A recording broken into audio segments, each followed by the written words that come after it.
Le Flash Info avec le centre de stockage de la Manche. Le gouvernement met la pression sur EDF après les nombreux déboires rencontrés sur le chantier de l'EPR à Flamanville. Hier, le ministre de l'économie, Bruno Le Maire, a accueilli avec sévérité le rapport d'audit concernant la construction du futur réacteur remis au gouvernement. Il a demandé à la filière de se ressaisir et exiger d'EDF un plan d'action sous un mois sans remettre en cause la technologie du réacteur.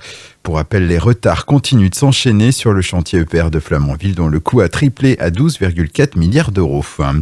À Cherbourg, le projet de pôle de santé privé qui devait s'implanter sur un terrain situé derrière le complexe Chantraine est finalement abandonné.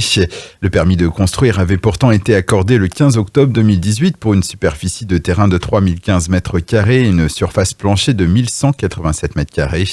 Une réunion entre les parties prenantes et les professionnels intéressés avait eu lieu en janvier dernier, mais depuis, plus rien. Jean-François Fortin, jugé en appel à Paris, le directeur des maîtres laitiers du Cotentin et ancien président du Stade Malherbe de Caen, comparé dans le cadre du procès des matchs présumés truqués du Nîmes Olympique en 2014. Le procès s'est ouvert hier et devrait durer plusieurs jours. En première instance, Jean-François Fortin avait été condamné à 15 mois de prison avec sursis et 15 000 € d'amende.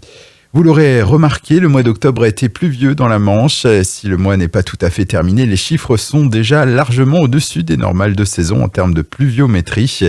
Entre 30% et 70% de plus selon les endroits. La palme revient à la commune de Bricbec qui affiche 180 mm de pluie sur le mois d'octobre. Malgré tout, on reste toujours déficitaire par rapport à 2018 tellement que le début d'année a été sec.